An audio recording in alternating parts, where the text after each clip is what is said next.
तो हमने देख लिया है कि हेतु क्या होता है। हेतु का मतलब होता है जो हमें सिम्टम्स दिख रहे हैं, ठीक है, उसे हम हेतु कहते हैं। यानी हम किसी भी चीज़ से किसी चीज़ को पहचानते हैं, किसी भी लक्षण से, किसी सिम्टम से। जैसे धुएं से अग्नि को पहचानना है तो वो कहलाता है हेतु, ठीक है। तो अब देखिए, हेतु दो तरह के होते हैं। अगर उसमें ये 5 गुण पाए जाते हैं तो उसे सद हेतु कहा जाता है, ठीक है। क्या कहते हैं, अगर उसमें 5 ये गुण होते हैं तो उसे सद हेतु कहते हैं, और अगर उसमें अवगुण होते हैं तो वो हेत्वाभास कहलाता है, ठीक है। तो हेतु दो प्रकार का हो गया, सद हेतु और हेत्वाभास, ठीक है। तो अब देखिए, ये जो सद हेतु है ये भी 5 प्रकार का होता है, और हेत्वाभास जो है वो भी 5 प्रकार का होता है, ठीक है। तो अब ये भेद इसके आते हैं, याद करने के लिए पूछते हैं एग्ज़ाम में, भेद कितने प्रकार के होते हैं, सद हेतु का भेद कितना है, हेत्वाभास के कितने भेद हैं। तो ये बहुत ही आसान है इसको याद करना, इसमें कोई भी कॉम्प्लिकेशन नहीं है। देखिए, जैसे हम लोग देखते हैं पॉलिटिकल पार्टी होती है, ठीक है, तो सद हेतु जो है में उसके भेद जो होते हैं वो, उसमें एक पॉलिटिकल पार्टी हमारी पक्ष में होती है, ठीक है, और उस पक्ष में के साथ जो पार्टियां होती हैं आप उसे कह सकते हैं कि सपक्ष है, ठीक है। और जो अपोजिशन में है तो वो क्या है, विपक्ष है। तो ये तीनों नाम याद हो गए आपको, पक्ष, सपक्ष और विपक्ष, ठीक है। अब जो हमारे सपक्ष में है वो क्या करता है, वो अबाधा यानी बाधा नहीं पहुंचाता, यानी अबाधित विषयत्व है, ठीक है। और जो विपक्ष है वो क्या करता है, वो असत्य है, वो झूठ बोलता रहता है हमेशा हमारे काम। तो ये असत प्रतिपक्षत्व, ठीक है, असत प्रतिपक्षत्व, इससे याद कर लीजिए, ठीक है। तो फिर से एक बार देखिए, सद हेतु का पक्ष, सपक्ष और विपक्ष, ठीक है। जो सपक्ष है वो क्या करता है, वो अबाधित विषयत्व है, अबाधा नहीं पहुंचाता है तो अबाधित है। और जो विपक्ष वाला है वो क्या करता है, असत्य बोलता है तो असत प्रतिपक्ष, ठीक है। अब इसका एक्चुअल मतलब कुछ भी होगा, लेकिन हमें याद करने के लिए यहाँ मैं आपको ये बता देता हूँ। तो पक्ष, सपक्ष, विपक्ष और अबाधित विषयत्व और असत प्रतिपक्षत्व, ठीक है। अब हमें हेत्वाभास का याद करना है, तो हेत्वाभास के सामने मैंने हेत्वाभास और सद हेतु सामने ही लिखा है, ठीक है, ताकि याद करने में आसानी हो। तो ये सब अपोजिट इसका याद कर लीजिए, समझिए ये पक्ष का अपोजिट विरुद्ध, ठीक है। पक्ष हमारे पक्ष में है और विरुद्ध में है, तो पक्ष का उल्टा हो गया विरुद्ध, एक तरह से देखा जाए तो, ठीक है। फिर सपक्ष है तो स से सपक्ष है और स से सव्यभिचार है, ठीक है। तो इसको आप याद कर लीजिए कि स से सपक्ष और स से व्यभिचार, ठीक है। फिर विपक्ष और असिद्ध, क्योंकि विपक्ष है वो कुछ सिद्ध विद्ध नहीं कर पाता तो वो असिद्ध है, ठीक है। विपक्ष जो है वो असिद्ध है। तो 3 याद हो गए आपको। उसके बाद अबाधित विषयत्व है तो यहाँ पे हेत्वाभास में बाधित हो गया, ठीक है। इसी तरह से असत प्रतिपक्ष है, पक्षत्व है, तो यहाँ पे जो है सत प्रतिपक्षत्व है, अपोजिट उसका, ठीक है। तो इस साइड में जितनी भी चीज़ें आपको दिखेंगी सारी इसकी अपोजिट हैं। फिर से देखिए एक बार, जो पक्ष है उसका विरुद्ध है, सपक्ष है उसका सव्यभिचार है, और जो विपक्ष है वो असिद्ध है। अबाधित विषयत्व जो है वो बाधित है, और असत प्रतिपक्षत्व सत प्रतिपक्षत्व है, ठीक है। तो ये दोनों तो हमें एकदम से याद हो जाएंगे इससे, और ये हमें थोड़ा सा याद करना पड़ेगा, लेकिन अपोजिट है, थोड़ी देर थोड़ा याद करेंगे तो इजीली याद हो जाएगा। तो हेत्वाभास 5 प्रकार के हो गए, और सद हेतु जो है वो भी 5 प्रकार का हो गया, ठीक है। तो इससे हमें याद हो जाएगा। फिर सव्यभिचार के भी 3 भेद होते हैं, याद करना चाहें तो साधारण, असाधारण, अनुपसंहारी। और असिद्ध के 3 भेद, आश्रय असिद्ध, स्वरूप असिद्ध और व्यपायत्व असिद्ध, ठीक है। चलिए अब हम देखते हैं तर्क। जब हम कोई तर्क करते हैं तो उसे जो है वो तर्क कहा जाता है। जब हम कोई किसी चीज़ के पक्ष में या विपक्ष में अपना कोई मत देते हैं तो वो तर्क कहलाता है, ठीक है। अब इसके 5 भेद होते हैं, ठीक है। तो 5 भेदों का जो क्रम होता है वो क्रम जो है मैंने थोड़ा सा डिस्टर्ब कर दिया है ताकि हमें याद करने में आसानी रहे। तो ये याद करने वाला क्रम है, इसको आप देखिए, ध्यान से देखिए। चक्र का श्रय, ठीक है, श्रय वाले मैंने एक साथ ले लिए हैं, चक्र का श्रय, आत्माश्रय और अन्योन्याश्रय, ठीक है। और फिर उसके बाद अनावस्था और प्रमाण बाधित, ठीक ना। तो ये श्रेय वाले 3 एक साथ याद कर लीजिए और इधर अनावस्था प्रमाण बाधित।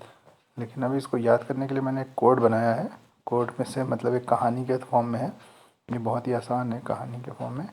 देखिए ये बहुत ये आ गया, ठीक है। तो चक्र से मर्डर कर दिया, किसी ने जो है चक्र से क्या किया, मर्डर कर दिया और उसकी क्या हुआ, आत्मा निकल गई, ठीक है।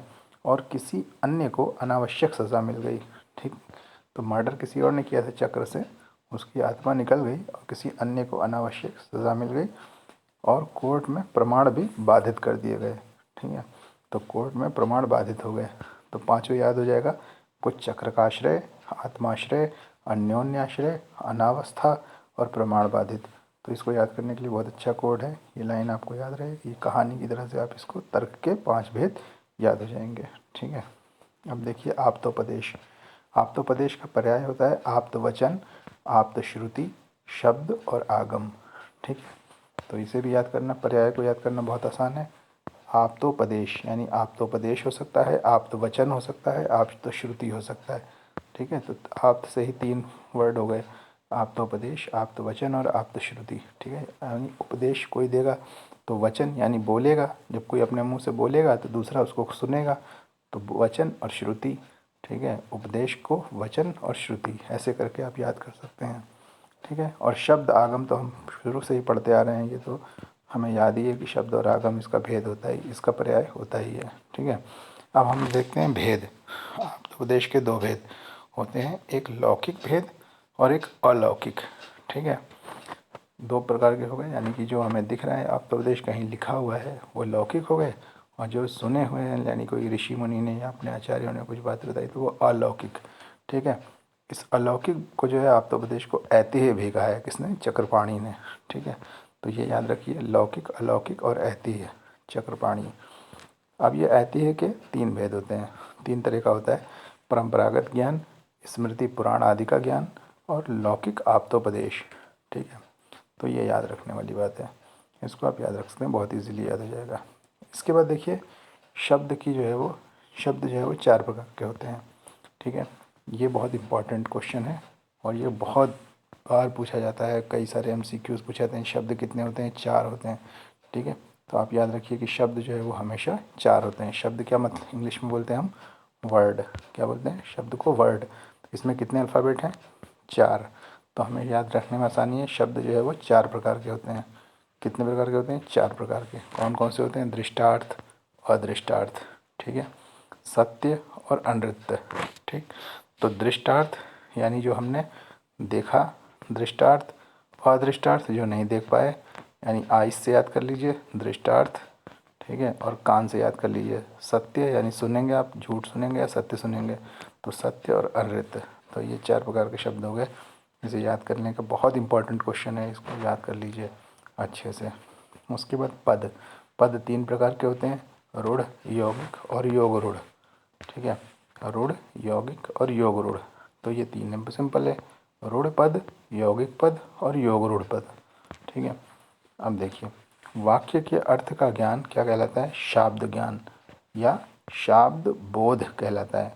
वाक्य के अर्थ का ज्ञान क्या कहलाता है, शाब्द ज्ञान या शब्द बोध कहलाता है। वाक्य 2 प्रकार के होते हैं, लौकिक वाक्य और एक वैदिक वाक्य, ठीक है।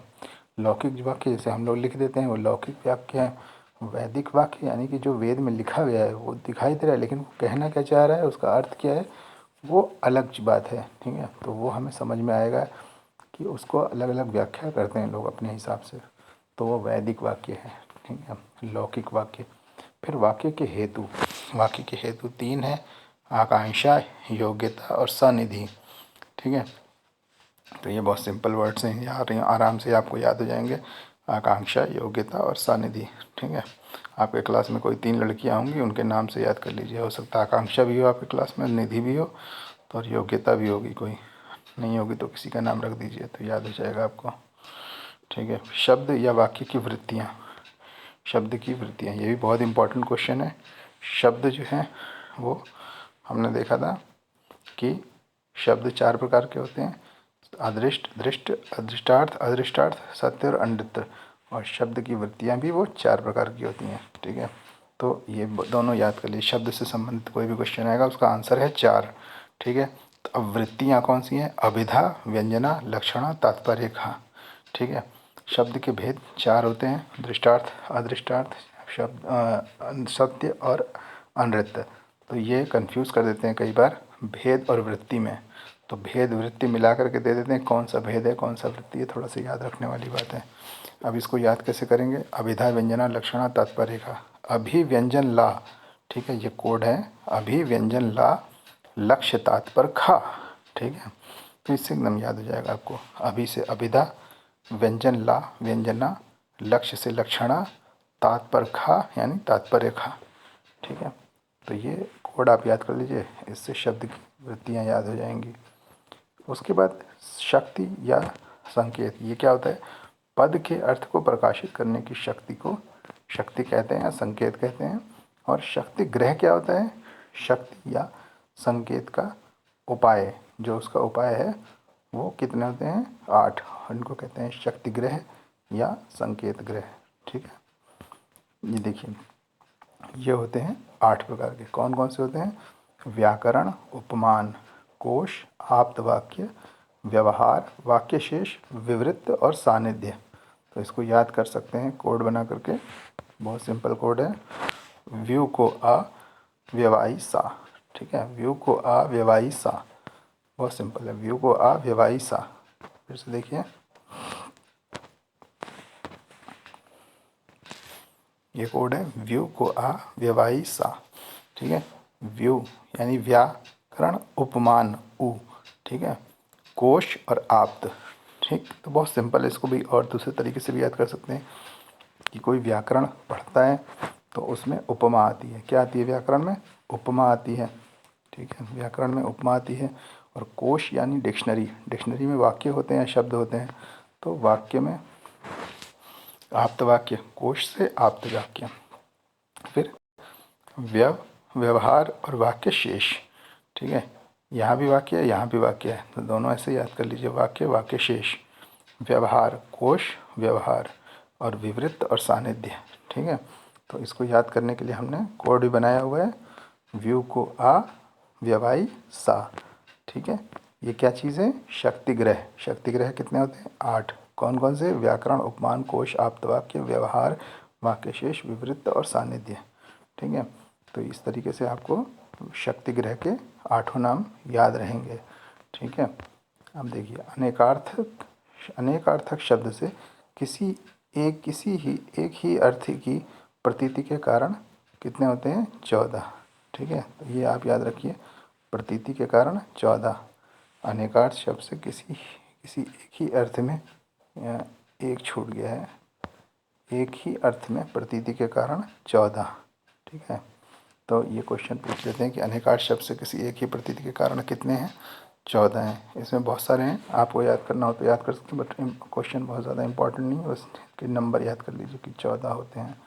ठीक है, तो हमने इस तरीके से आज ये देखा कि हेतु के प्रकार कितने होते हैं। हेतुवाद, सद्गुण 2 प्रकार और दोनों के अलग अलग टाइप्स। फिर हमने तर्क का देखा, तर्क के 5 भेद देखे।